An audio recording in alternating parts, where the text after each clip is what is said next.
In May 2024, in Clayton County, a toddler stepped near what looked like a red dirt mound. Within seconds, 127 fire ant stings sent her to the emergency room. 14 colonies appeared where one colony once stood. Now, fire ants infest every county in Georgia, their numbers doubling as winters warm and supercolonies expand. How did microscopic invaders achieve statewide domination? And what happens if nothing stops them? The answer begins at the heart of every colony. At the center of every fire ant colony lies a single organism with the power to reshape entire landscapes, the queen. Barely longer than a grain of rice, she is the engine behind the colony's relentless expansion. Each day, a mature queen lays up to 1,500 eggs, her abdomen swollen with the effort. These eggs are not laid at random. The queen's output is timed to the needs of the colony, responding to temperature, food supply, and the presence of rival nests. Within just 3 weeks, a newly laid egg transforms into a worker ant ready to dig, defend, and forage. The speed of this development is astonishing. While most insects in Georgia's wild take months to reach adulthood, fire ant workers are pressed into service almost as soon as they hatch. The result is explosive growth. A single founding queen after her mating flight begins her reign surrounded by only a handful of workers. But the numbers climb quickly. By the end of 6 months, a healthy colony can swell to more than 250,000 individuals. Each worker is a specialist. Some tend the queen, others guard the brood, and thousands more roam outwards harvesting food and eliminating threats. This division of labor is precise and unyielding. As the colony matures, it becomes a living machine, churning out new workers with every passing day. The queen herself may live for up to 7 years, her reproductive output measured in the millions. This biological engine is not easily stopped. Even if a colony is damaged by predators, drought, or human intervention, as long as the queen survives, recovery is swift. Workers will risk their lives to protect her. If she falls, the colony collapses. But in multi-queen colonies, another queen steps in and the cycle begins anew. The pace of reproduction is matched only by the ant's ability to adapt. In the mild climate of Georgia, queens rarely pause their egg-laying. Winter, once a natural check on their numbers, now provides only a brief slowdown. As the climate warms, the queen's window for egg production stretches even longer.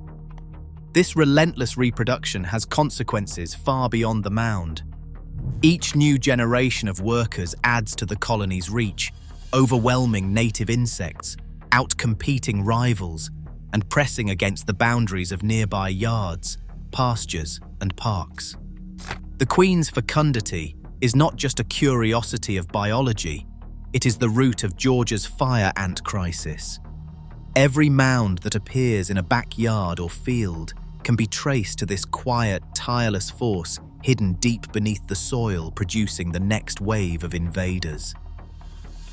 Expansion is not a matter of chance for fire ants. It is a strategy written into their biology. At the height of the season, mature colonies send winged males and females known as elates into the air. These mating flights can fill the sky with thousands of ants, each carried by the wind for up to several miles. After mating, fertilized queens drop to the ground, shed their wings, and vanish beneath the surface. Each one carries the potential to start a new colony, and in Georgia's warm climate, survival odds are high. But airborne dispersal is only part of the story. On the ground, another process unfolds with grim efficiency. When a colony grows too large, workers and one or more queens split off, traveling just a few yards away to establish a satellite nest. This budding process does not rely on chance or wind. It is deliberate, measured in feet rather than miles, and it happens again and again. The result is a dense network of interconnected colonies, each supporting the others. In southern Georgia, researchers have documented fire ant networks spanning more than 40 acres, with estimates of up to 12 million ants moving through the soil and grass. These networks are not isolated. They form a living grid that can overrun entire neighborhoods, parks, and fields. The pattern of spread is relentless. In 2015, fire ants were confirmed in 142 of Georgia's 159 counties. By 2024, every county in the state reports established populations. The last holdouts in the north, once protected by colder winters, now face the same invasion as the rest of Georgia. Mating flights leap barriers, rivers, highways, even mountains, while budding fills in every available patch of ground. This dual approach means that no area remains untouched for long. Where one colony appears, dozens soon follow. Where one county falls, the next is already at risk. The landscape itself changes under this pressure. Lawns, pastures, and wild spaces become a patchwork of mounds. The boundaries between colonies blur as networks merge and overlap. Each new colony is a foothold, each mound a signal of territory claimed. The map of Georgia, once dotted with isolated infestations, is now fully shaded. Every county, every yard, every field, none are spared. The fire ant's advance is no longer a wave. It is a takeover executed with the precision of a living army, and the consequences reach far beyond the soil. Hospitals across Georgia are seeing a surge in patients with fire ant stings. Emergency rooms reported 1,847 cases of anaphylaxis in 2023 alone, a 34% increase in just 3 years. These are not isolated events. In every county, the risk is real and growing. For most people, a fire ant sting brings searing pain, swelling, and a blister that lingers for days. But for about 2% of the population, the venom triggers a severe allergic reaction. Skin flushes, airways swell, blood pressure drops. Without immediate medical care, the outcome can be fatal. Children are especially vulnerable. Playgrounds, once safe spaces, now hide invisible threats beneath the mulch and grass. More than 200 Georgia schools reported fire ant incidents that required medical attention during the 2023 to 2024 school year. School nurses keep epinephrine on hand, and parents worry about letting their kids play outside. The risk does not end with a single sting. Fire ants attack in swarms, each ant gripping with its jaws and stinging in rapid succession. A single misstep can mean dozens or even hundreds of stings in seconds. Some stories end in tragedy. In 2023, a Gwinnett County resident suffered cardiac arrest after being stung multiple times and required emergency hospitalization. In Columbus, an elderly woman died after unknowingly sitting on a mound. These cases are rare, but they underscore the danger fire ants pose, especially to people with underlying health conditions or allergies. For every headline, there are hundreds of lesser-known incidents. Toddlers rush to urgent care, landscapers collapsing from shock, teachers dialing 911 from the playground. The numbers keep climbing. Urban and rural alike, no community is exempt. The health burden grows heavier each year, measured in hospital bills, lost workdays, and lives forever changed.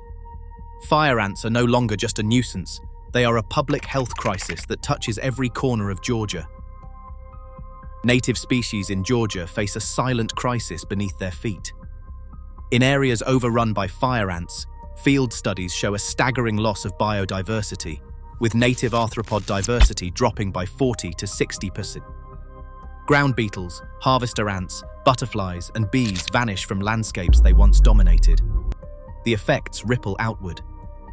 A single fire ant colony, with its army of foragers, can wipe out nearly every insect and spider across a 200-square-foot patch of ground. The land, stripped of its natural balance, becomes a monoculture of invaders. Farmers are among the first to notice what is missing. Pollinators disappear from fields, and with them, the yield of crops that depend on bees and butterflies. In pecan orchards, the consequences are measured in dollars.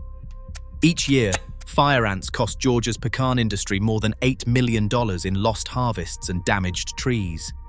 The ants chew through irrigation lines, girdle young saplings, and protect sap-sucking pests like aphids and scale insects, which further weaken crops. Cotton, soybeans, and vegetables suffer too. Seedlings are uprooted or killed, and mounds clog harvesting equipment, leading to costly repairs and delays. The financial toll does not end with lost crops.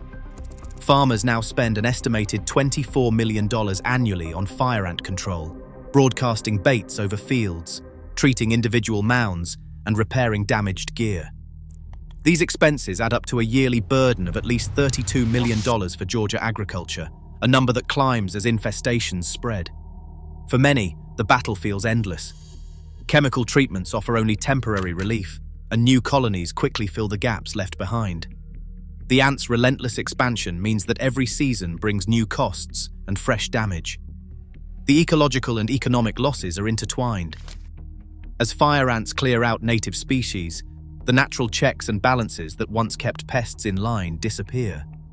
Farmers face not just the loss of beneficial insects, but a surge in secondary pests now free from predation.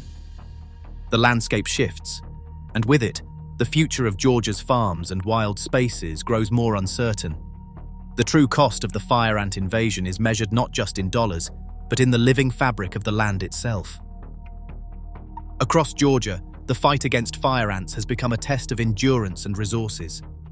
Homeowners, farmers, and city managers turn first to chemical treatments, granular insecticides, mound drenches, and broadcast baits. These products can kill thousands of ants in a matter of days, flattening mounds and clearing yards. But the victory is temporary.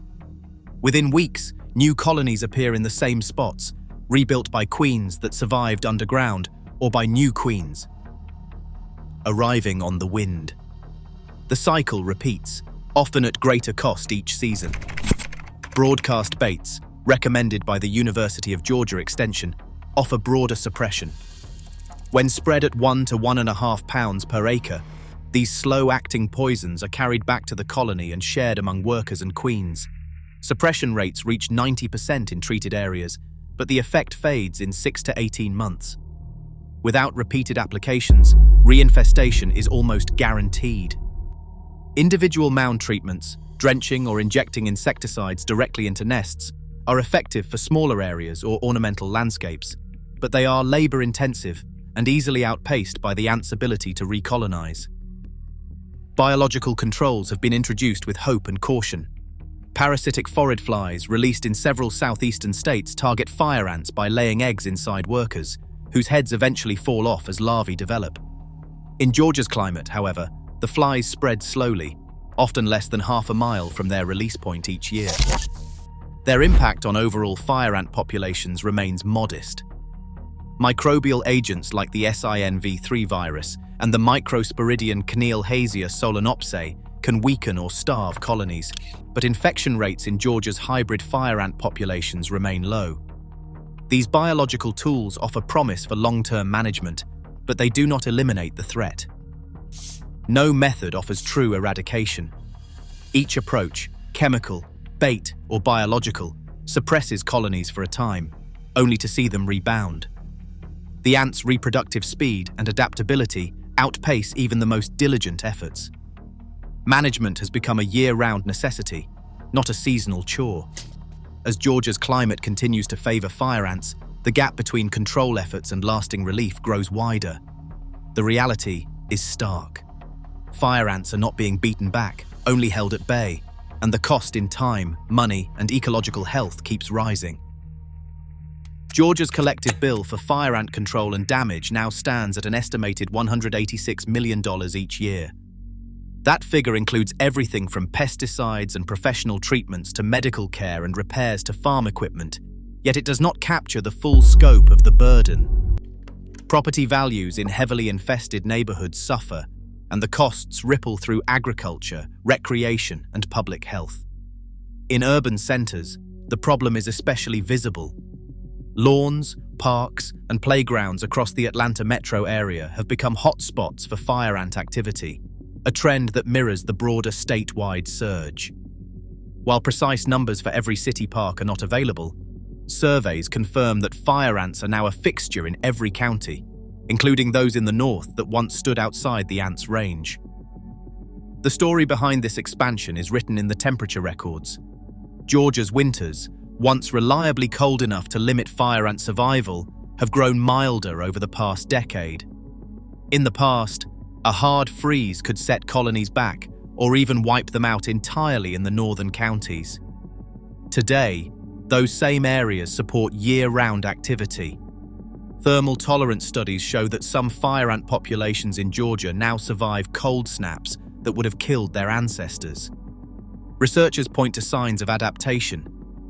Hybrid colonies, especially in the north, display a resilience to chill that was not documented a generation ago.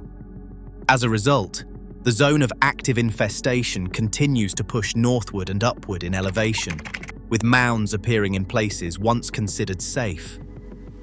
The longer growing season means more time for colonies to reproduce, more queens to lay eggs, and more workers to spread out in search of new territory. The economic impact grows in lockstep. Farmers and homeowners alike find themselves locked into a cycle of treatment and reinfestation, with each year bringing higher costs and fewer guarantees of relief. The scale of the crisis is no longer measured only in dollars or acres, but in the relentless pressure on Georgia's land, its people, and its future. The fire ant problem is not just persisting, it is accelerating, fueled by warming trends and the ants' own remarkable ability to adapt. Right now, more than $186 million a year is spent fighting fire ants in Georgia, yet their range and numbers keep growing. Each warming winter tips the balance further in their favor. The threat is no longer contained to rural fields. It is in playgrounds, hospitals, and homes. Until we change how we confront invasive species, this battle is not ending. It is only beginning. What would you do if your yard was next?